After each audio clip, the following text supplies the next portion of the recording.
மிகவும் ஒரு பேசிக்கான ஒரு செய்தியை தான் இன்றைக்கு நாம் கற்றுக்கொள்ள போகிறோம். என்று சொன்னால் இன்றைக்கு நிறைய பேசிக் தான் நாம் கற்றுக்கொள்ளாத இருக்கிறோம். எல்லாமே அந்த வாழ்க்கை வளர்ச்சி இல்லாத இருக்கிறது. சங்கி 126 எடுத்தாச்சா? அதில் 5-6 பசங்களை சேர்த்து வாசிக்கலாம். சங்கி 126 5-6 சேர்ந்து வாசிப்போம். கண்ணீரோடு விதைக்கிறவர்கள் வெவ்வேறோடு வாழ்வார்கள். அள்ளி தூவும் விதையை சுமக்கிறவன் அழுது கொண்டு போகிறான். ஆனாலும் அவன் அடுத்த அடிகளை சுமந்து கொண்டு எவ்விதங்களே திருப்பி வருவான். ஜெபிக்கலாம். தேவனே, இந்த நாளுக்காக சொல்கிறோம் அப்பா. எனக்கும் அதற்கு ஆண்டு பிறகு பார்க்கலாம் சுமத்தாங்க. என்னோடு இடைபடுத்தாங்க. பண்டிகை ஆயத்தமா ஏசப்பா உங்களை ஜெபிக்கிறோம் பிதாவே.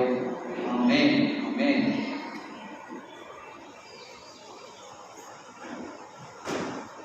அன்பு தேவ பிள்ளைகளே, நாம் ஏற்கனவே படித்தது போல நாம் ஆவி, ஆத்துமா, சரீரம் என்ற 3 பகுதிகளால் நாம் ஆக்கப்பட்டிருக்கிறோம். வெளியில நமக்கு தெரிகிறது தான் மாம்சம்.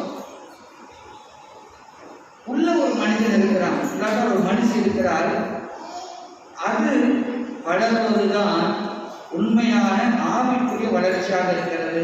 கிறிஸ்தவனுக்கும் ஞாயிற்றுக்கிழமை மட்டும் ஜோதிச்சுக்கு வந்துட்டு மற்ற நாள் முழுவதும் வேதத்தை தொடாம ஜெபம் பண்ணாம ஆவிக்குரிய காரியத்தை நம்ம எந்த முயற்சி எடுக்காம இருந்தோம்னு சொன்னா நம்முடைய ஆவிக்குரிய மனிதன் பஞ்சத்திலும் பட்னியிலும் பசியிலும் தான் இருப்பான்.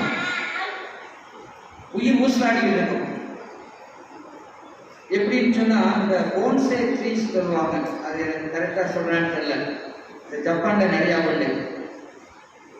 இந்த அரச மரம், ஆலமரம், அதாவது பெரிய நீங்க அடையாறு ஆலமரம்லாம் எத்தனையோ எவ்வளவு இடத்தை அதை சுற்றி வளைச்சி போடுறது.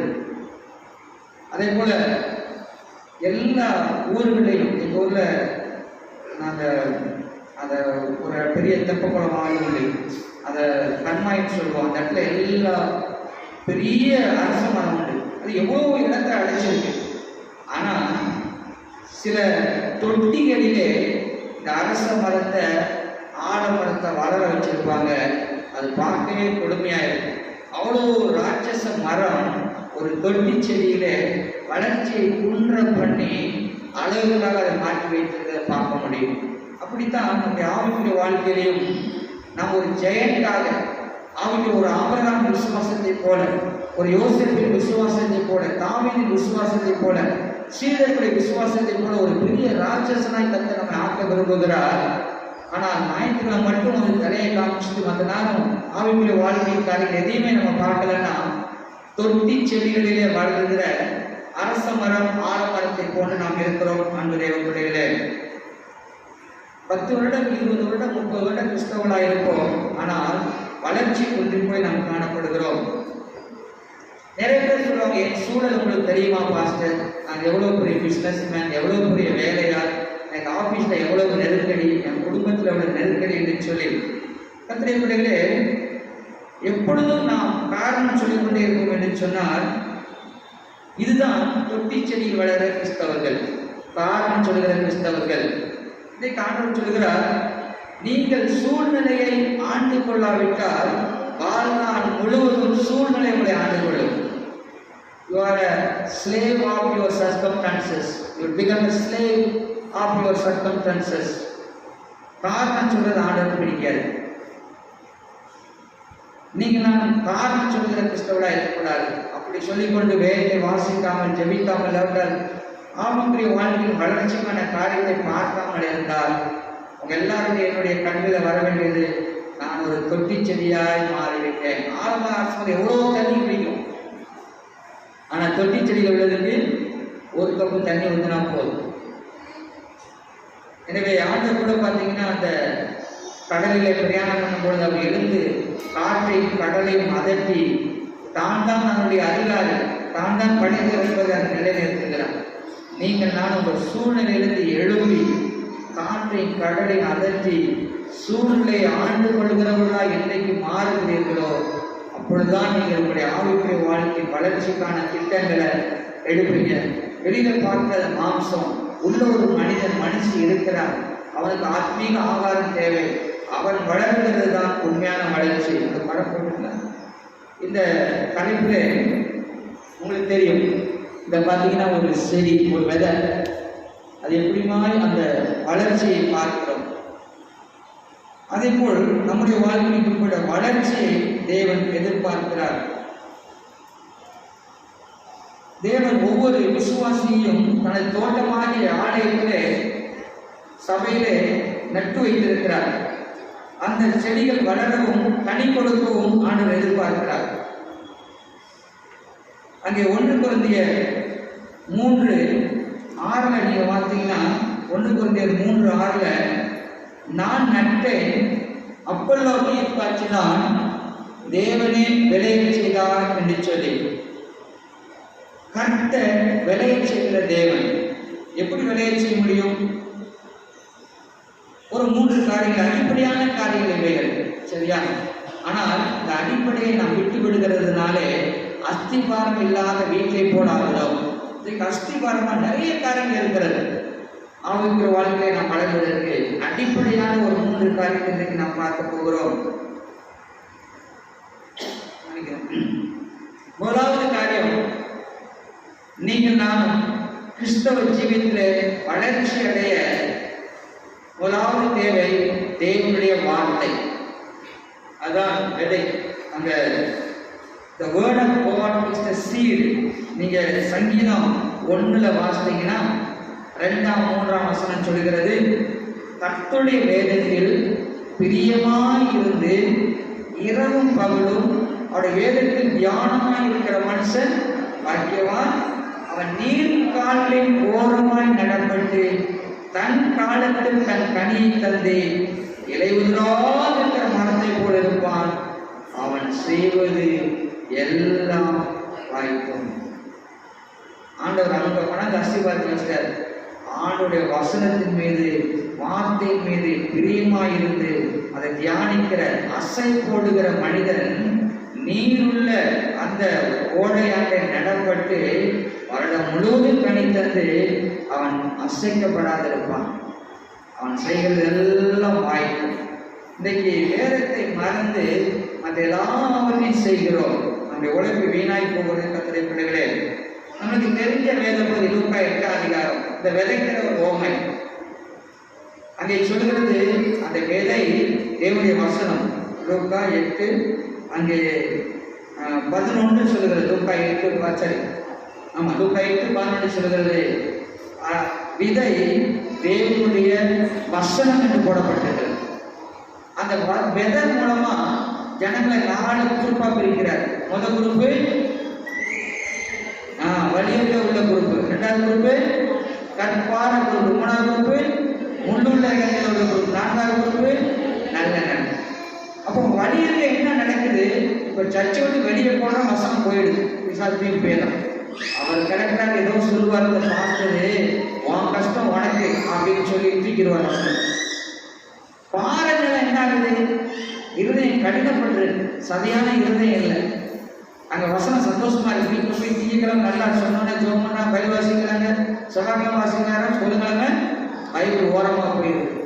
உளுந்த அந்த வார்த்தை இல்லாமல் போகுது.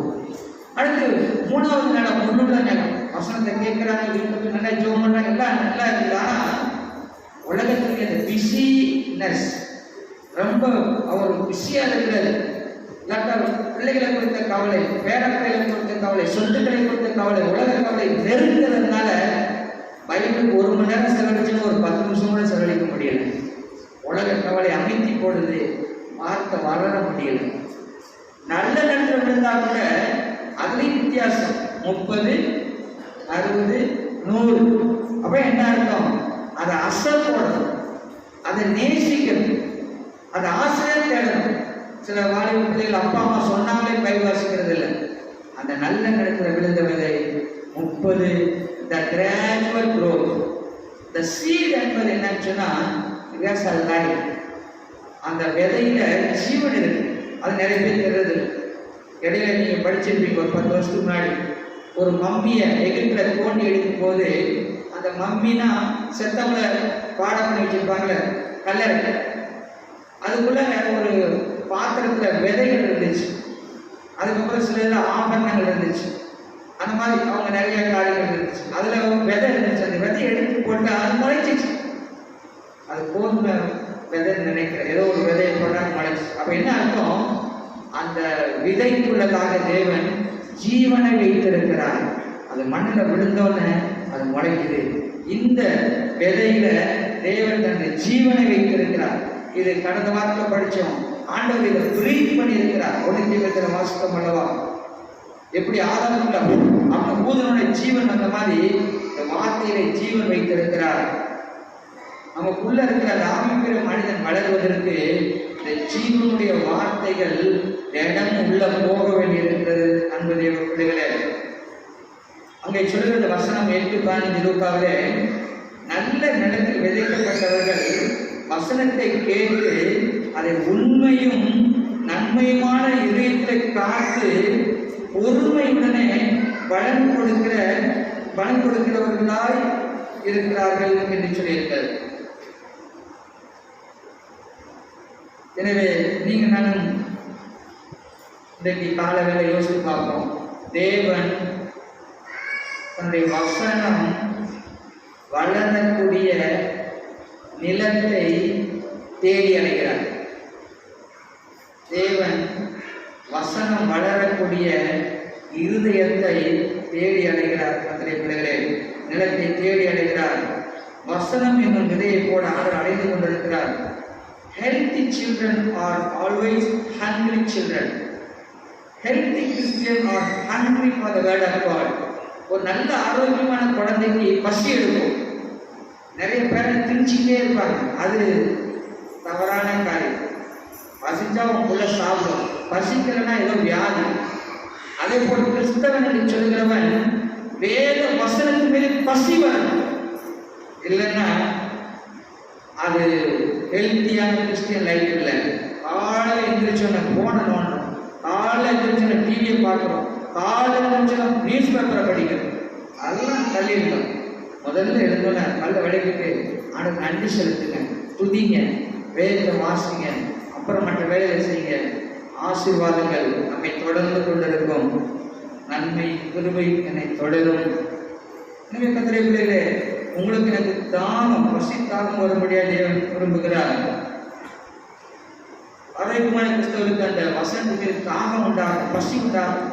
நிறைய பேர் வருவாங்க, அந்த வசனத்தை கேட்கணும் உட்காந்து சும்மா அப்படியே பார்த்துக்கிட்டு இருப்பாங்க. வசனத்தை தாகப்படி என்ன வருது வார்த்தை, ஆனால் எனக்கு என்ன இன்னைக்கு யோசிக்கிறாங்க அந்த தாகத்தோடு கேட்கும் பொழுது அந்த விழுந்த விதையில ஜீவன் இருப்பதனால் அது வளரும். அன்பு தேவ பிள்ளைகளே, எபேசியர் 6:11-12 சொல்கிறது பாருங்கள். எபேசியர் 6:11-12 நீங்கள் பிசாசின் தந்தங்களோடு எதிர்த்து நிற்க திராணிகளோடாகும்படி தேவனுடைய சர்வாயுத வர்க்கத்தில் தரித்துக் கொள்ளுங்கள். ஏனெனில் மாம்சத்தோடு இரத்தத்தோடும் அல்ல, துணைத்தனங்களோடும் அதிகாரங்களோடும் இப்பிரபஞ்சத்தின் அந்தகார லோகாதிபதிகளோடும் வான மண்டலங்களோட பொல்லாத ஆவியின் சேவைகளோடும் நமக்கு போராட்டம் உண்டு சொல்லுது. ஐயா, உனக்கு போராட்டம் இருக்கு, நீ வசனம் உள்ள இல்லைன்னா நீ தோத்து போயிருவியே. அங்கே அதே வசனம் சொல்லுகிறது 17 எபேசியர் 6:17 ரட்சணியம் என்னும் தலைச்சீராவின் வேத வசனமாகிய ஆவியின் பட்டையை படித்துக் கொள்ளுங்கள். அப்போ நம்ம நிராயுதமான போய் இன்னும்னா எப்படி ஜெயிக்க முடியும்? வேத வசனம் ஆவிக்குரிய பட்டயமாக இருக்கிறது. எனவே வேத வசனம் இல்லாம நாம ஜெயிக்க முடியாது. கர்த்தருடைய பிள்ளைகளே, ஒருவேளை இன்னைக்கு உங்களுக்கு தக்காளி சாப்பிட வேணும், வெண்டைக்காய் சாப்பிட வேணும், இல்லைன்னா சொரக்காய் சாப்பிடணும்னா என்ன செய்யணும்? ஒரு 60 நாளைக்கு முன்னாடி அந்த விதையை போட்டு தண்ணியை ஊற்றி அதை பாதுகாத்தா இன்னைக்கு வெண்டைக்காய் சாப்பிடலாம், இன்னைக்கு தக்காளி சாப்பிடலாம், இன்னைக்கு சொரக்காய் சாப்பிடலாம்.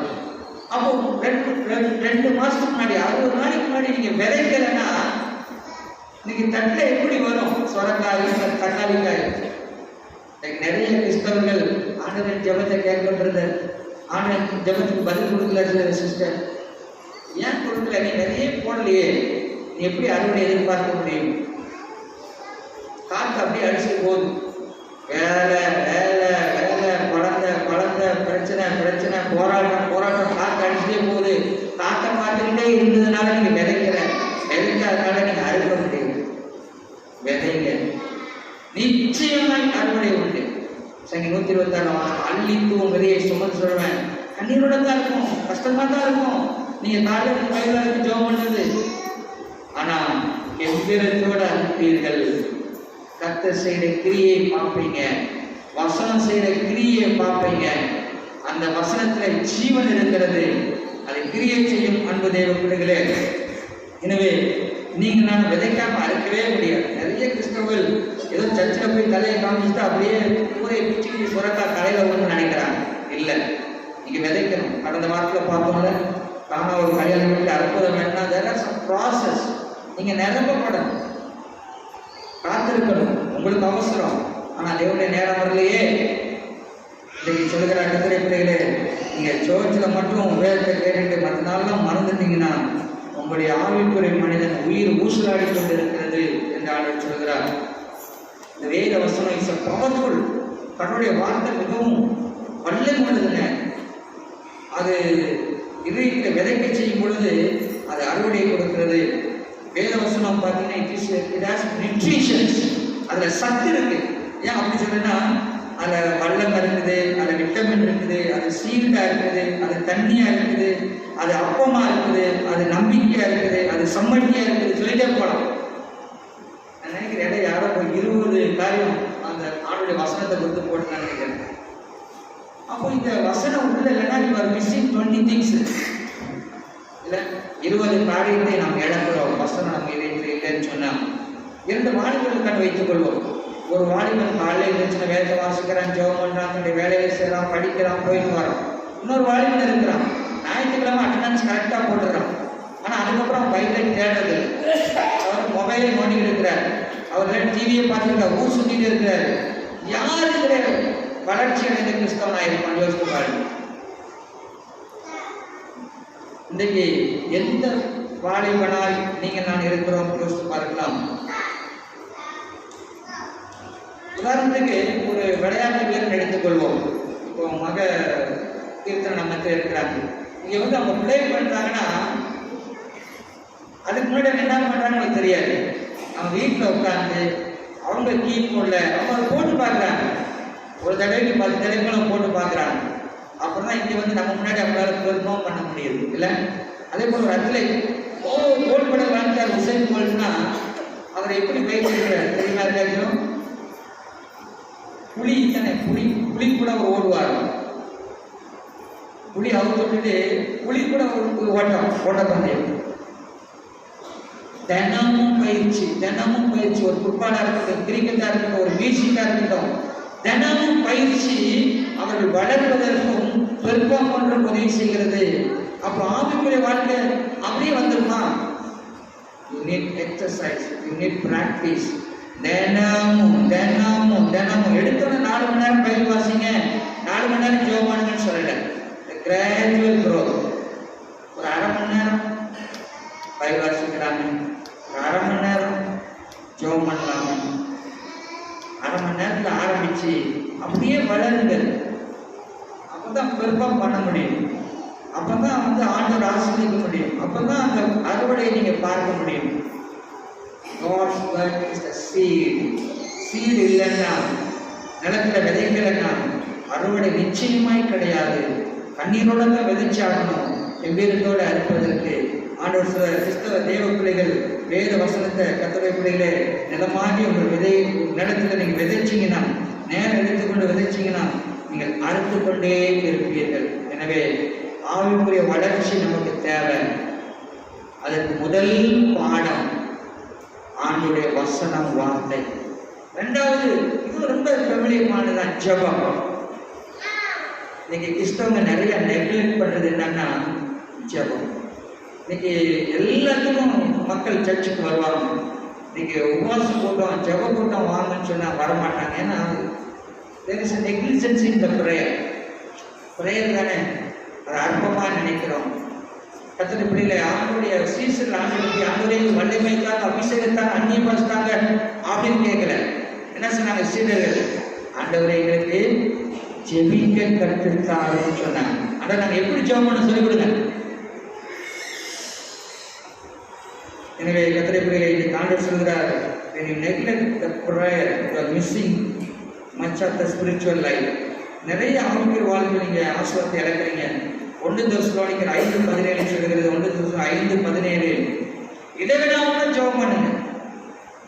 pray without ceasing. இடைவிடாம ஜெபம் பண்ணுங்க. எப்படி நம்முடைய போன் டவரோட கனெக்ஷன்ல இருக்குது அந்த மாதிரி கடவுளோட கனெக்ஷன்ல இருங்க அப்படின்னு சொல்லப்படுது. இயேசுவின் ஜெப வாழ்க்கை நம்மளுக்கு நல்ல ஒரு முன் உதாரணம். ஜெபம் பயவனாகிய ஆண்டவரிடத்துல என்னத்தை சொல்லுதுன்னா, make me and what you want me to be. ஆண்டவே ஒரு பயவன் அந்த களிமண்ணை அந்த சுத்துல அந்த சக்கரத்தில் வைக்கிற மாதிரி அந்த கடவுளுடைய கருத்தில் நம்ம கொடுக்கறதுக்கான அடையாளம் ஜெபம். ஆண்டவே make me what you want to be me. நான் எதுவாக இருக்கணும் நீங்க விரும்புகிறீங்களோ அந்த மாதிரி நீ உருவாக்குங்க என்று சொல்வதற்கு அடையாளமா இருக்கிற ஜெபம். ஜெபம் நிறைய கேட்டிருக்கிறோம். ஜெபிக்கிறவங்களை ஜெபம் மாற்றும், நம்மை மாற்றும். சங்கீதம் 92:12 சொல்கிறது. சங்கீதம் 92:12 நீதிமான் பனையை போல் செழித்து லீபனோன் உள்ள கேதுருக்குள் வளருவான். கர்த்தருடைய ஆலயத்திலே நாட்டப்பட்டவர்கள் எங்கள் தேவனுடைய பிரகாரம் செழித்திருப்பார்கள். ஆலயத்துக்கு போவாங்க, ஜெபம் பண்ண தாயக்கா பரிசீலனை பண்ணுவோம், ஜெபம் பண்ண போறாங்க. அப்படி ஜெபிக்கிறவர்கள் கேதுவை போலவும் பனையை போலவும் செலுத்திருப்பாங்க. இது ரெண்டுக்கு என்னங்க இடையில பார்த்தீங்கன்னா, எங்க வீட்டில் இந்த முருங்கை மரத்துல தான் அந்த கயிறு கட்டி நாங்க துணி காய போடுவோம் தஞ்சாவூர்ல. அந்த கயிறு நல்ல கயிறு, அந்த இரும்பு கம்பி நல்லதுன்னு அவுட்லாம் ட்ரை பண்ணா அந்த கம்பியவே காணும். அந்த முருங்கை மரத்துக்குள்ளேயே போயிடுச்சு அந்த கம்பி. கயிறு கூட உள்ள கொஞ்சம் போயிருந்துச்சு. அப்புறம் அதை கட் பண்ணி அந்த மரத்தை நன்மை செஞ்சுட்டு வந்துட்டோம், அந்த கம்பியை போட்டு வந்துட்டு வச்சுக்கோங்க. இதே மாதிரி எந்த மரத்துல நீங்க கம்பியும் கயிறை கட்டினீங்கன்னா அது உள்ள போயிடும். ஆனா பனை மரத்திலையும் கேதுரு மரத்திலையும் கம்பியை கட்டினீங்கன்னா கயிறை கட்டினீங்கன்னா அது திரிச்சு அது கட்டாயிடும். ஏன்னா அந்த மரத்தால அந்த மரத்துக்குள்ளார அந்த கம்பியால போக முடியாது. ஜெபிக்கிற கிறிஸ்தவ வாழ்க்கை அப்படிதான் இருக்கும். இந்த உலகத்தில் இருக்கிற காரியங்களுக்கு உள்ள வர முடியாது. ஒரு ரெசிஸ்டன்சிவ் பவர், ஒரு தற்காப்பு, ஒரு பெரிய வல்லமை தேவனுடைய ஜீவன் உள்ளே இருப்பதனாலே உலக கவலை உங்களை மேற்கொள்ள முடியாது. நீங்கள் அவைகளை மேற்கொள்வீர்கள் அன்புடைய பிள்ளைகளே. எனவே ஜெபம் மிகவும் முக்கியமான ஒன்றாக இருக்கிறது. ஜெபத்தினால நீங்க உலகத்தை ஜெயிக்க முடியும் கர்த்தருடைய பிள்ளைகளே. ஒரு சம்பவத்தை வாசித்தேன். பிலிப்பைன் தேசத்துல பல ஆண்டுகள் வேர்ல்டு ஹெல்த் ஆர்கனைசேஷன் வேலை செய்தும் அங்க இருக்கிற மக்களுடைய அந்த டிவியை அவங்களால ஒழிக்க முடியல. டிவி நோவுக்காக பல ஆண்டுகள், ஒருவேளை 30 வருஷம் வச்சுக்கோங்களேன், காசு கொடுத்துட்டே இருக்கிறாங்க. அப்போ என்ன பண்றாங்க, போய் அந்த ஹெல்த் ஆர்கனைசேஷன் செக் பண்றாங்க. அப்ப செக் பண்ணும் பொழுது நிறைய சென்டர்கள்ல வந்து அவங்க செக் பண்றாங்க. அப்படி செக் பண்ணும்போது கடைசியில ஒரு ரூம் இருக்கு. அந்த ரூம்ல எல்லாரும் வாயை திறந்து காமிச்சுட்டு வெளியே போறாங்க. அப்போ இந்த வேர்ல்டு ஹெல்த் ஆர்கனைசேஷனுடைய சூப்பர்வைசர்ஸ் கேட்குறாங்க, எதற்காக இப்படி நீங்க எல்லாரும் வாயை திறந்து காமிக்க சொல்றீங்கன்னு கேட்குறாங்க. அப்போ அவங்க சொன்னாங்க, ஐயா இந்த பிலிப்பைன்ஸில் பார்த்தீங்கன்னா நிறைய கஷ்டப்பட்ட மக்கள் இருக்கிறாங்க. அவங்களுக்கு இந்த டிபி, உங்களுக்கு தெரியும் நம்மளுடைய இம்யூன் சிஸ்டம் ரொம்ப டவுன் ஆகிட்டு டிபி நமக்கு அட்டாக் ஆகிடும், சரியா? அப்போ நிறைய புவர் மக்களால் அவங்களுக்கு வந்து இந்த டிபி வந்துடுது. இந்த டிபிக்காக எங்கள் கவர்மெண்ட் மாதம் மாதம் பணம் கொடுக்குறாங்க. நீங்கள் அகில உலகத்துலேருந்து அவங்களுக்கு பணம் போடுறாங்க அவங்களோட அக்கௌண்ட்டில். அவங்க இந்த பணத்துக்காக மாத்திரை வாயில் வாங்கிக்கிட்டு வெளியே போனோன்னு துப்பிட்டு போயிடுறாங்க. ஏன்னா தங்களுக்கு அந்த நோய் இருந்தால் தான் தொடர்ச்சியாக அவங்க பணம் கொடுப்பாங்கன்னு சொல்லி அவங்க அந்த நோயிலேயே வாழ விரும்புகிறாங்க. அதை அவங்க பிள்ளைகளையும் பாதிக்கணும் அவங்களுக்கு தெரியல. அதனால் அவங்க பிள்ளைகளுக்கு சொல்லி நோய் வந்து கொண்டே இருக்கிறது. அவர் மாத்திரையை தூக்கி விடுகிறார்கள் என்று சொன்னாங்க. அந்த கடைசி கவுண்டர் என்னன்னா, வாயை திறந்து காமிச்சுட்டு அவங்க போகணுமா? யோசித்து பாருங்க. இன்றைக்கு கூட நிறைய பேர் பாவத்திலே வாழ விரும்புகிறாங்க. இந்த வேத வசனம் இல்லாத அந்த ஜெபம் அதை அவங்க விருப்பம் இல்லை, அதை துப்பிடுறாங்க வேத வசனத்தை, ஜெபத்தை அவங்க வெறுக்கிறாங்க. ஏன்னு சொன்னால் அவங்க அதே ஸ்டேட்டஸ் மெயின்டைன் பண்ண விரும்புகிறாங்க. உங்களுக்கு இந்த வேத வசனத்தின் மீதும் ஜெபத்தின் மீதும் எப்படிப்பட்ட பிரியம் இருக்கிறது? அது உள்ளே சென்று நம்முடைய மாற்றங்களை உண்டாக்குகிறது கதிரை பிள்ளைகளே. எனவே இங்கிருந்து போகும்போது ஒரு தீர்மானத்தோடு போங்க. இந்த வேத வசனம் தான் விதை, நான் வேதத்தை வாசிப்பேன், ஜெபந்தான் ஒரு சுவாசம் போன்று, இனிமேல் நான் ஜெபம் பண்ணுவேன். ஒரு தீர்மானம் பண்ணுங்க. இதுவரை ஆரம்பிக்காதவங்க ஒரு அரை மணி நேரத்தில் ஸ்டார்ட் பண்ணுங்க. நான் இந்த தினம் அரை மணி நேரம் நான் ஜெபிப்பேன், ஆண்டவரே அரை மணி நேரம் வேதம் வாசிப்பேன். ஒன்றும் இல்லை, நீங்கள் மொபைலில் ஸ்பெண்ட் பண்ணுற நேரத்தை ஜெபத்திலையும் வேத வாசனம் செலவழிக்கிற போதும். ஒரு டிவியில் செலவழிக்கிற நேரத்தை நீங்கள் ஜெபத்தில் வேதத்தில் செலவழிக்கிற போதும். எனவே கிறிஸ்தவ ஜீவியத்தில் வளர்ச்சிக்கு முதல் தேவை வேத வாசனம். நிறைய வீடுகளை பார்த்துருக்கேன் நான். ஒரு டைரி வச்சுருப்பாங்க, பைபிள் வச்சுருப்பாங்க, தினமும் வாசத்து குறிப்புகள் எடுப்பாங்க. என்ன வயசுல சொல்றீங்க? இப்போ இறந்து போனாங்க தீனாஸ்டியோப்ளஸ் தத்துவாச்சாரியில், வயசு 90 வயசு. அதுக்கப்புறம் அந்த வசனத்தை எடுத்துக்கிட்டு யாருக்கு கொடுக்க போகிறாங்க? அவங்களுடைய ஆத்ம வளர்ச்சிக்காக அவங்க உட்காந்து படித்து அன்னைக்கு பேசுனதை எழுதி வைக்கிறாங்க. நீங்கள் நான் ஏதோ வயசானவங்க செய்கிற வேலை இதெல்லாம் சொல்லிட்டு ஓடிக்கிட்டு இருந்தாலும் இன்னைக்கு ஆண்டவருடைய ஆயுஷ் நாட்டை நீடித்திருப்பதற்கு இதை நீங்கள் செய்யுங்க. எனவே இந்த வசனம், ரெண்டாவது ஜெபம், மூன்றாவது காரியம் ஃபெலோஷிப், தேவ பிள்ளைகளுடைய ஐக்கியம். பார்த்தீங்கன்னா ஆதியிலே ஆண்டு என்ன சொன்னாரு? மனிதன் தனிமையா இருப்பது நல்லது. நீங்க வீட்டில் உட்காந்துட்டு தனிமையா இருப்பது நல்லது. நீங்க ஒரு பிலிவரா ஒரு ஃபெலோஷிப் உங்களுக்கு வேணும், சர்ச்சு வேணும், ஆராதனை வேணும். நம்முடைய திருநெற்றி கூட பிதா குமாரன் பசுத்தாவி ஒரு ஃபேமிலி எதுவுமே படித்தோம். அதான் ஃபர்ஸ்ட் ஒரு பசுத்தமான ஃபேமிலி என்று சொல்லி அவர்கள் ஒரு ஃபெலோஷிப்பில் இருக்கிறாங்க. அதுவே நம்மளுக்கு பாடமாக இருக்கிறது. தேவன் நாம் சேர்ந்து வாழவும் பழகிறதுக்கும் கொத்த பகிர்ந்து கொள்ள வேண்டியவராக தேவன் நம்மை படைத்திருக்கிறார். கூட்டத்திலிருந்து யார் நம்மை தனிமைப்படுத்துகிறார்களோ அவர்கள் வளரவே முடியாது. கூட்டத்திலிருந்து யார் தங்களை தனிமைப்படுத்துகிறார்களோ அவர்கள் வளரவே முடியாது. கர்த்தருடைய பிள்ளைகளே, சபை கூடி வருதல் நம்முடைய ஐக்கியத்தையும் அன்பையும் வளர உதவி செய்கிறது. பாரத்தோடு ஒருவருக்கொருவர் ஜெபிக்க உதவி செய்கிறது. எபிரேயர் 10:25 சொல்கிறது. எபிரேயர் 10:25, சபை கூடி வருதலை சிலர் விட்டு விடுகிறது போல நாம் விட்டு விடாமல் என்று சொல்லி, சபையில ஏன் நம்ம ஆண்களுக்கு ஒரு தனி ஐக்கியம், பெண்களுக்கு ஒரு தனி ஐக்கியம், வாலிபருக்கு தனி ஐக்கியம்? ஏன்னா ஒரு சபை ஒரு பெரிய குடும்பமா இருக்குது. அது தனித்தனியாக பிரிக்கும் போது இன்னும் நல்லா நெருக்கம் உண்டாகும் சொல்லிதான். ஸோ நம்முடைய சபை ஐக்கியம் நமக்கு முக்கியமாக இருக்கிறது. ஆதி சபையால் நல்ல வளர்வதற்கு காரணம் பார்த்தீங்கன்னா சபையினுடைய ஐக்கியம். பேதுரு கூடி தூக்கி ஜெயிலில் போட்டாங்க, சபையால் கூடி ஜெபிக்கிறாங்க. பேதுரு பார்த்தீங்கன்னா அற்புதமாக விடுதலையாக்கப்படுகிறார். ஸோ சபை ஐக்கியம் முக்கியமானதாக இருக்கிறது. ஆனால் இன்றைக்கு சபையை அநேகர் குறை சொல்லிக்கொண்டு, பாஸ்டர் எனக்கு பிடிக்கல, சபையில் வர்ற அந்த ஐயாவை எனக்கு பிடிக்கல, அந்த அம்மாவை பிடிக்கல, சபையை பாருங்க எவ்வளோ என்னென்னமோ தப்பெல்லாம் பண்ணுறாங்க அப்படின்னு குறை சொல்லிக்கிட்டு நிறைய பேர் வீட்டில் உட்கார்ந்து அவங்க வளராமல் இருக்கிறது அவங்களுக்கு தெரியாது. கர்த்தருடைய பிள்ளைகளே, நம்முடைய சபையை ஒரு குடும்பம்னு படித்தோம். யாராவது குடும்பத்தை குறை சொல்லி கழிவாங்களா? என் புருஷன் இப்படி, என் பொண்டாட்டி இப்படி, என் பிள்ளை இப்படி, என் பையன் சரியில்லை, இந்த காரியம் யாராவது சொல்லுவாங்களா? யோசித்து பாருங்க. குறை சொல்லுகிற கிறிஸ்தவர்கள் அந்த குடும்பத்தை குறை சொல்லுகிறார்கள் என்று சொல்லி அர்த்தம். எனவே குறை சொல்லுவதை நாம் விட்டு விடுவோம். பிள்ளைகளே, குறை சொல்பவர்கள் ஆவிக்குரிய வாழ்க்கையில் வளரலன்னு அர்த்தம். நம்ம பிள்ளைங்க தப்பு பண்ண என்ன பண்றோம்?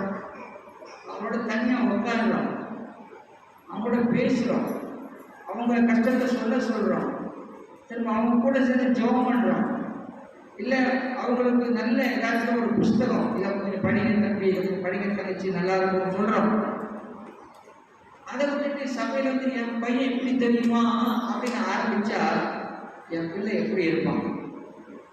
கரிசனை, அன்பு, பொறுமை நம்முடைய சபை வளர உதவி செய்யும். அன்பு தேவ பிள்ளைகளே, நேரத்தில் நான் நிறைய சொல்ல விரும்பல.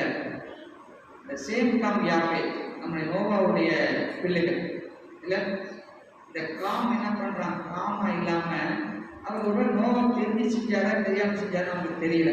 அவர் திராட்சை ரசத்தை ஒரு பிள்ளைக்கு குடிச்சிட்டார். அவர் போதையில துணியெல்லாம் விலகி படுத்திருக்கிறார். இந்த காம் என்ன பண்றான்? தன் சகோதரே அப்பா அம்மா நம்ம கிடைக்கிறான்னு சொல்லிவிட்டான். உடனே யாப்பேத்தும் சேம் என்ன பண்றாங்க? அந்த நிர்வாணத்தை பார்க்காம இப்படி திரும்பிக்கிட்டே ஒரு போர்வையால அவருடைய நிர்வாணத்தை மூடி போடுறாங்க. நோவா எழுப்புறாரு. அந்த மயக்கம் தெரிஞ்சு எழுப்பினோடனே இந்த மாதிரி காம் பண்ணான்னு சொன்னோன்னே வேற சொல்லுது, காமை நோவா சபித்தான் அப்படின்னு சபிக்கிறான். நீங்க எங்க ஆதியா 9 அதிகாரத்தில் போய் தொழில் பண்ணி ஆதியா 9, 21, 25 வரை யாரும் யாரையும் குறை சொல்கிற அளவுக்கு நாம் மெச்சூராகல. நான் வந்து உதாரணத்துக்கு இப்போ நம்ம ரூத்தமா இருக்கிறாங்க, என் தாயாரெல்லாம் இருக்கிறாங்க. நான் அவங்களை குறை சொல்கிற அளவுக்கு நான் என்னுடைய ஆவிக்குரிய வாழ்க்கையில ஒரு முயற்சி அடையவில்லை என்று நான் நம்புறேன். We have not attained the maturity in order to pinpoint the mistake of others. மற்றவருடைய குற்றத்தை குறை சொல்ற அளவுக்கு நான் மெச்சூர் ஆகலை அப்படின்னு நான் யோசிக்கிறேன். அந்த குறை சொல்றதுனால அதை நான் யாரை சொல்லணும் அவங்க திருந்த மாட்டேன். அதற்கு பதிலாக நான் அன்பு செலுத்தினான், அவளுக்கு நான் வழிகாட்டினான், அவளுக்காக செபித்தான், பாரத்தோடு செபித்தான், ஆசீர்வாதங்கள் வரும் என்று நான் விசுவாசிக்கிறேன். ஊழியக்காரர் பார்த்தீங்கன்னா நாங்கள் ஒரு மேய்ப்பராக இருக்கிறோம், நாங்கள் ஒரு விவசாயி மாதிரி இருக்கிறோம். எங்களுடைய மந்தையை காக்க வேண்டியது, என்னுடைய தோட்டத்தை காக்க வேண்டியது என்னுடைய பொறுப்பாக இருக்கிறது. நான் சில நேரம் சொல்லுற சில காரியம் உங்களுக்கு கஷ்டமா இருக்கும். ஆனால் என்ன செய்வது? ஆண்டவர் என்னை விவசாயியாக வச்சிருக்கிறார். வேற்றப்படுது நட்டேன் நீர் பாய்ச்சினா வெளியே செய்கிறவர் கர்த்தர். அதை ஆண்டவர் அதுக்கு ஒரு ரெஸ்பான்சிபிள் பர்சனாக நாங்கள் இருக்கிறோம். சில நேரம் உங்கள் பிள்ளைகளோட நாங்கள் கரெக்ஷன் பண்ணலாம், உங்களை கூட சொல்லலாம். அதை நீங்கள் தவறாக எடுக்காமல் உங்களுடைய மேய்ப்பர் எனக்கு ஆளுடைய தகப்பனாக கற்று வைத்திருக்க கூட வயசுல உங்களோட சின்னவராக இருக்கலாம். ஆனால் நீங்கள் இப்படி அநீகத்தை ஏற்றுக்கொள்ளும் பொழுது நீங்கள் ஆசீர்வாதத்தை பெற்றுக்கொள்வீர்கள். அங்கே பவுலப்போஸ்தலன் நிறைய எழுதுறார் இதை குறித்து. இப்படி விதமாக சபையுடைய காரியங்களை கீழ்ப்படியும் பொழுது கர்த்தர் ஆசீர்வதிக்கிறார் என்பதை. எனவே வேதம் சொல்லுது, God wants a church. தேவன் தன் இரத்தத்தை விலைக்கேற்றமாய் செலுத்தி தன் சபையை வீட்டிருக்கிறார், வாங்கியிருக்கிறார். அப்படிப்பட்ட அந்த சபையை குறித்து தனி கிறிஸ்தவத்தினாலேயோ தனி கிறிஸ்தவ நபர்களையோ இன்னைக்கு மீடியா வழியாக நிறைய பேர் பார்த்தீங்கன்னா சபையை இல்லை தனிப்பட்ட மனிதர்களை கொச்சைப்படுத்தி காரணம் போடுறாங்க. யோசித்து பாருங்க, நிறைய பார்த்துருப்பீங்க. அதனால உங்களுடைய மைண்டும் கரெக்ட் ஆகிடும்.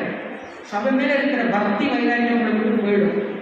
நீங்கள் அந்த பயம் இல்லைன்னா எப்படி வளர்வது? அவங்களுக்கு தெரியல.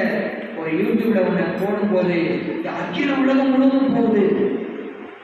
ஒரு விசுவாசி சப்போர்ட் பிகம் கிறிஸ்டியன், ஒரு விசுவாசத்தை பார்க்குறாரு, ஒரு அவிசுவாசி பார்க்குறாரு, நல்ல ஆண்டவரை ஏற்றுக்கொண்டு ஞானஸ்நானத்துக்கு போகிற நேரத்தில் இந்த பிஷப் இப்படி செய்தார் அப்படின்னு நீங்கள் ஒன்று போட்டீங்க, என்ன ஆகும்? எல்லாரும் நம்மளமாக தான் இருக்கிறாங்க, அங்கே போய் என்ன கிடைக்க போகுதுன்னு சொல்லி அவன் நாற்பனைக்குள்ளாய் கேட்கப்பட்டு போவான், அனுதினமாமல் போவான். இது நீங்கள் நல்ல ஒரு இதயத்தோடு யோசித்து பாருங்களேன். என் பிள்ளைய நான் ஃபோக்கஸை எப்போ பார்த்து குறை சொல்லிட்டே இருந்தா, உதாரணம் மனைவி படிச்சு உங்களுக்கு வேற வேலையை இல்லையாங்க, வேலையை பார்த்துட்டுருவாங்க என் மனைவி. அதுக்கு மேலாக சூப்பர்மா, சூப்பர், நல்லா இருக்கு, அழகாக செஞ்சிருக்கீங்க, சூப்பர் தங்கம், நல்லா அச்சீவ் பண்ணிடுற, குட் கிரேட், நல்லா பண்ணுறான்னு சொல்லும்போது அவன் தன்னை பரிசோதித்து பார்ப்பான். ஓ அப்பா இப்படி சொல்லியிருக்காங்களா, நான் இன்னும் நல்லா பெர்ஃபெக்ட் ஆகிறேன், இன்னும் நல்லா ஆகிறேன்.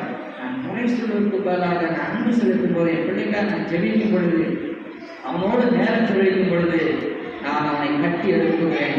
அதற்கு பதிலாக நான் குறை சொல்லும் பொழுது அவன் வாழ்க்கையை நான் இடிக்கிறேன். அவன் வாழ்க்கையை நான் மட்டம் தட்டுகிறேன். அவனுடைய குவாலிட்டி, அவனுக்குள்ள இருக்கிறதான பெரிய தாழ்வுகளை நான் கீழே தள்ளுகிறேன். எனவே 1 கொரிந்தியர் 13:9 சொல்கிறது. 1 கொரிந்தியர் எல்லாம் சேர்த்து கூட வாசி. 1 கொரிந்தியர் 13 1 கொரிந்தியர் 13:9 வாசிக்கலாமா? நம்முடைய அறிவு குறைவுள்ளது, நாம் தீர்க்க தரிசனம் சொல்லுதலும் குறைவுள்ளது. நிறைவானது வரும்போது குறைவானது ஒழிந்து போகும். நான் குழந்தையாக இருந்தபோது குழந்தையை போல பேசினேன், குழந்தையை போல சிந்தித்தேன், குழந்தையை போல யோசித்தேன். நான் புருஷனான போதோ குழந்தைக்கு ஏற்றவர்களை ஒழித்து விட்டேன். பாருங்க, அப்போ குறை சொல்றவங்க யாரு? குழந்தைகளா இருக்காங்க. அவங்க வளரல இருக்கணும், அவங்க நிறைய வளரணும்னு அர்த்தம். சரியா? அதனால மற்றவர்கள் கொண்டு சொல்கிற காரியங்களை நீங்கள் எடுத்துக்கொள்ளாதீங்க. நீங்க ஆண்டவர்களை நல்லா ஜெபம் பண்ணுங்க, ஆண்டவருக்குள்ள வளருங்க. நீங்க நாட்டப்பட்டிருக்கிற சபையை ஆவிக்குரிய வாழ்க்கையை வளர்க்க உதவி செய்யுங்க. சபையை குறை சொல்லாதிருங்கள். சபை மக்களை என்னை யாரும் குறை சொல்ல, நான் யாரும் அப்பண்டாங்க, அதெல்லாம் நான் பேசுறேன், நல்லா தெரிஞ்சுக்கோங்க. நான் பொதுவாக திருச்சபையினுடைய மேலே அக்கறைனால நான் பேசுகிறேன். சரியா? எனவே அது உங்களுக்கு ஆசீர்வாதத்துக்கு தடையாக மாறிவிடக்கூடாது. காமா இல்லாததுனால அவன் சாபத்தை பெற்றுக் கொண்டது போல நீங்கள் நான் ஆசீர்வாதத்தை இழந்து போகக்கூடாது. உங்களுக்கு ஒரு செய்தி வருதா, அதற்காக ஜெபம் பண்ணுங்க. உங்களோட அதை அடக்கம் பண்ணிடுங்க. அதை மற்றவங்களுக்கு பாஸ் பண்ணாதீங்க. ஆவிக்குரிய வாழ்க்கை நாம் படித்தோம். வேத வசனம் தேவை, ஜெபம் தேவை, சப ஐக்கியம் தேவை என்று சொல்லி இந்த வளர்ச்சி என்கிற மெக்கானிசத்தை, வளர்ச்சி என்கிற தன்மையை, திட்டத்தை தேவன் நமக்குள்ளே வைத்ததுனால தான் இன்னைக்கு வளரும். The growth is some kind of mechanism. உங்களுக்கு தெரியும் நினைக்கிறேன். ஒரு விதைக்குள்ள அந்த ஆண்டு ஜீவன் வைத்து வளர்கிற தன்மையை உள்ள வச்சிருக்கிறார். ஸோ நம்ம ஒரு குழந்தையை எடுத்துக்குவோம், மரத்தை எடுத்துக்குவோம். 18 வயசு இன்னும் டைப்பர் போட்டுக்கிறது என்ன சொல்லுவோம்? இல்ல 18 வயசு இன்னைக்கு பால்பாட்டோட சுத்தினா என்ன சொல்லுவோம்? நீங்க நான் யோசித்து பார்க்கணும். இன்னும் டைப்பர் கட்டிட்டு அடையணுமா? இன்னும் பால்பாட்டை தூக்கி அடையணுமா? ஒரு மரம் எத்தனை வருஷம் வச்சு நம்ம ஓமி இருக்குது, இது கனி கொடுக்கவில்லை, வெட்டி போடுகிறார் ஆண்டவர். இன்னைக்கு நிறைய தேவ பிள்ளைகள் பார்த்தீங்கன்னா வளர்ச்சி இல்லை, இன்னும் டைப்பர் மாட்டிக்கிட்டு பால்பாட்டை தூக்கி அடையிற கிறிஸ்தவர்களாய் நாம் இருக்கிறோம். சரீரத்தில் நான் ஒருவேளை இன்னைக்கு அங்கெல்லாம் போய் பெரியாரா இருக்காங்க, ஆவிக்கு வாழ்க்கையிலையும் அந்த வளர்ச்சி எனக்கு இருக்கா நான் யோசித்து பார்க்கிறேன். அந்த குழந்தை தன்மை ஆண்டவர் வளர்படியாக நம்ம அழைக்கிறார். நம்ம தேவ பிள்ளைகளே, நம்ம சரீரத்தில் வளர்ற மாதிரி ஆவிக்கு வாழ்க்கையை நம்ம வளரணும். அவ்வளோ புதுசு நான் எழுதியிருக்க நிறைய பகுதி இருக்கீங்க. குழந்தை மாதிரி இருக்கிறீங்க, பாலுக்கு தான் போய் நான் மாம்சப்பொருள் கொடுக்க நினைக்கிறீங்க, பாலை குடிக்க எழுதுகிறார் நிறைய காரியங்கள். If you feed your soul and spirit with word of God, you will grow in spiritual maturity. நீங்கள் ஆவிக்குரிய வாழ்க்கையை ஜெபத்தையும் வேத வசனத்தையும் நீங்கள் உங்களுக்கு இல்லைன்னு சொன்னால் ஆவிக்குரிய வாழ்க்கையில் அந்த மெச்சூரிட்டி அட்டைன் பண்ணவே முடியாது. வளர்கிற கிறிஸ்தவர்கள் தங்களை மாற்றிக் கொள்வார்கள். Those who have the growth, they will change themselves. அவங்களுக்குள்ள மாற்றங்கள் காண முடியும். வளராதவர்கள் பார்த்தீங்கன்னா 40 வருடம் ஆனாலும் அவங்க அப்படியே குறை பேசிக்கொண்டு சுற்றி திரிகிற கிறிஸ்தவனாய் இருப்பாங்க. இன்னைக்கு நம்முடைய மனநிலை நாம் யோசித்து பார்ப்போம். குறை சொல்வதனால் ஒன்றை சாதிக்கப் போவதில்லை. நீங்கள் உற்சாகப்படுத்துவதனாலே, நன்மை செய்வதனாலே, என் உள்ள நன்றாய் செய்வதற்கு நான் உதவி செய்வதன் மூலமாய் அவனுடைய வளர்ச்சியை நான் பாதிக்கலாம். அவனுடைய வளர்ச்சிக்கு நான் பாதிப்பு உண்டாக்கி வளர்படியாக செய்யலாம். இன்னைக்கு ஒரு தீர்மானம் எடுக்கலாம். நான் ஜெபிப்பேன், வேதம் வாசிப்பேன், ஐக்கியத்தில் பங்கெடுப்பேன் என்று சொல்லி நாம் ஏதோ இந்த பூமியில் பிறந்து 4 பேருக்கு சோறை போட்டு காலம் வந்தோடனே நம்ம செத்து போகிறதுக்காக ஆண்டு பூமியில் வைக்கல. அது மரங்களும் இந்த பூமியில் இருக்கிற ஆடு மாடுகளும் அப்படிதான் இருக்கு. ஆனால் இதையும் காட்டி தேவன் நேராக நம் மீது பெரிய நோக்கம் வைத்திருக்கிறார். நாம் வளரவும், நாம் கற்றுக்கொள்ளவும், நம்ம முதிர்ச்சி அடைந்த ஒரு கிறிஸ்தவனாய், ஒரு ஆவிக்குரிய தந்தையார், ஆவிக்குரிய தகப்பனாய் சபைக்கு மாற பசுத்த சந்ததியை இந்த பூமியில உண்டாக்க வழிநடத்த நம்ம ஏற்படுத்தியிருக்கிறார். உங்களுக்கு ஒரு பொறுப்பு உண்டு. சபையில ஒரு ஆவிக்குரிய தகப்பனாய், ஆவிக்குரிய தாயார். சில பேர் சிறு வயதா இருக்கலாம், நான் அடிக்கடி நான் பெருமையாக பேச தப்பா எடுக்கூடாதீங்க. சோபர்ஸ் ஆலோசனை சொல்லுவாங்க பாருங்க, நான் யோசிச்சிருக்கவே மாட்டேன் அந்த வழியில. அவர்கள் அப்படி உங்களோட நெருங்கி பழகிறவர்களை அந்த சிறு வயதில் அவருடைய ஞானத்தை கர்த்தர் அதிகமாய் கொடுத்திருப்பதற்காக நன்றி செலுத்துகிறேன். நான் கற்றுக்கொள்கிறேன் என் பிள்ளைகளிடத்திலிருந்து. அதனால ஸ்பிரிச்சுவல் மெச்சூரிட்டி என்பது வயதை வைத்து அல்ல, அவருடைய ஆவிக்குரிய வாழ்க்கையின் வளர்ச்சியை வைத்து. எவ்வளவு வேதத்தை உட்கொள்கிறீங்க, எவ்வளவு ஜெபம் பண்றீங்க. நீங்க ஒரு சபையில ஒரு ஆவிக்குரிய தகப்பனா இருக்கும். நம்மளை பார்த்து 4 பேர் ஓடி சொல்லுங்கம்மா, சொல்லுங்கய்யா, சொல்லுங்க அண்ணன் கேட்கிற அந்த நிலைமைக்கு நீங்கள் வளருங்கள் என்று சொல்லுகிறேன். நம்முடைய ஆவிக்குரிய வாழ்க்கையின் வளர்ச்சியை காட்டுகிற இண்டிகேட்டர்ஸ் எப்படி கண்டுபிடிக்கலாம்னு சொன்னா, முதல் இண்டிகேட்டர் என்னன்னு சொன்னா, அந்த சுய கட்டுப்பாடு இருக்கும். You will have a self control. You will have a lot of self control in your talk, in your words. நீங்க ஒரு ஆவிக்குரிய வாழ்க்கை வளர்ந்த கிறிஸ்தவன் என்பதை முதலாவது ஒரு இண்டிகேட்டர் என்னன்னா, ஒரு செல்ஃப் கண்ட்ரோல். நீங்க வார்த்தையில கரெக்டா இருப்பீங்க, நீங்க சரியா தான் பேசுவீங்க. உங்க வார்த்தையே முதல்ல நீங்க வளர்ந்தீங்களா இல்லைன்னு சொல்லிடும்.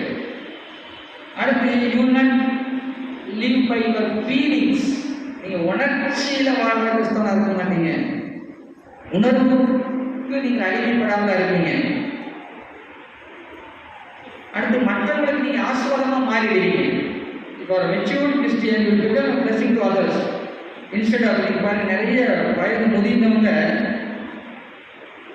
அவங்க அனுபவத்து மூலமா கம்பேர் பண்ணி குறைச்சிட்டே இருப்பாங்க. அப்புறம் என்ன அர்த்தம்? அவங்க ஆவிக்குரிய வாழ்க்கை வளரவே இல்லைன்னு அர்த்தம். அடுத்து அதிகமான உதாரணத்துவம் வந்துடும். You will be generous in giving and all. ரொம்ப ஜெனரஸா மாறிடுவீங்க. ஒரு அடுத்து அதிகமான தாழ்வு உண்டாயிடும். You will be having more humbleness. அதான் ஒரு மெச்சூர் கிறிஸ்டியனுக்கான அடையாளம். அடுத்து சீக்கிரமா மற்றவங்களை மன்னிச்சிடுவீங்க. You will forgive others immediately.